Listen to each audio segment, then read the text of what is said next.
Hi there, my name is Chris Acton with Acton Creative, and this is a handwoven experience. And in today's episode, I'm going to cover losing inches at the loom. You see, especially as a beginning weaver, it can be really overwhelming trying to learn all of the terminology and the concepts. There's a lot. It's like a whole different language for sure. So my job is to really break it down into little bite-sized pieces. And in today's episode, we are going to talk about a couple areas where you might be losing inches in your project as you are weaving. Now, let me start here by saying losing inches is not a judgment call. It is neither here nor there. It is a fact of life. There's no, if you're losing inches, that is bad. That's not the idea at all, friends. But there are a couple areas that you should know about to watch for and just be aware of so that you can compensate if you need to, or just roll with it. So we're specifically going to talk about draw in and take up. Those weavers, boy, we love some hyphenated words, don't we? We really do.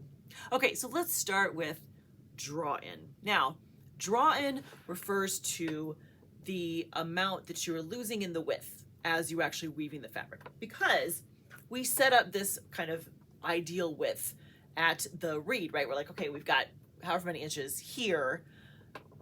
What is the actual width that you have once you start weaving, right? That is what draw in refers to. Draw in refers to kind of how much you are losing between the width at the reed versus the width of your fabric.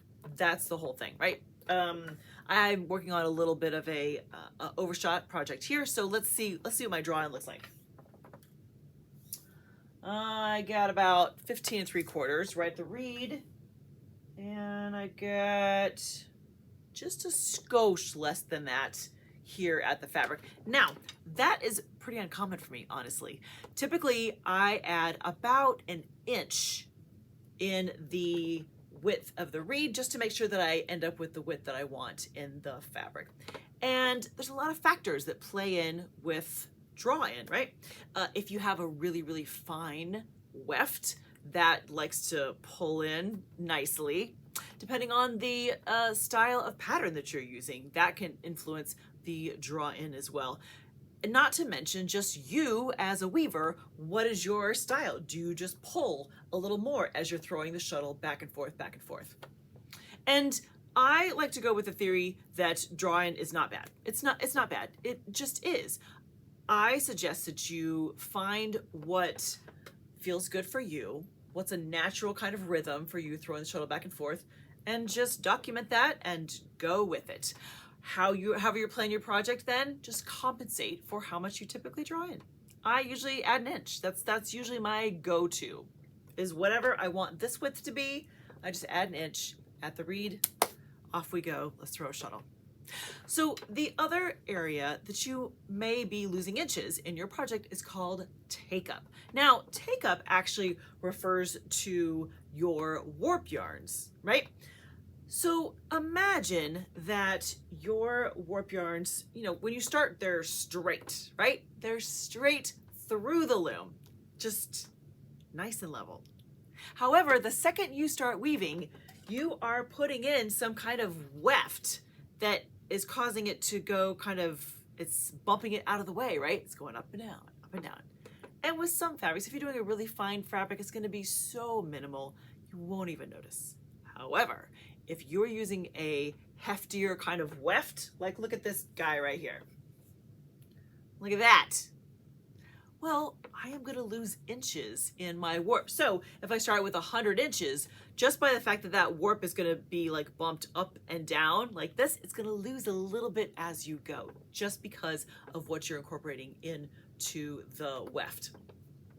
I typically pad it a little bit, so I add about an inch per every foot, if that makes sense. 3 inches per yard. That's about what I add. Now, I'm never shy about making sure I have more inches than I need. So if you think that sounds like a lot, just to dial it back a little bit, especially depending on your project. Every project's gonna be a little bit different. But as you think about planning for your project, that's where these two concepts are important. If you want a table runner that's gonna end up 12 inches, you more than likely want to have a wider width at the reed, maybe 13, because you're probably going to have some draw-in. Great. If you want that same runner to be 60 inches long, you don't want to have just 60 inches. You want to have more than that, because that take-up is gonna lose a few inches because of take-up. I mean, what I'd like to point out as a little asterisk here is that you are going to lose inches in the middle of the loom because of waist anyways, but that's a whole different episode. So I hope that helped give you an idea about those two concepts of draw-in and take-up and how you lose inches because you are just compensating for the warp, the weft, and you. So tell me, have you ever had a project that's been really short because you didn't allow for enough draw-in or take-up?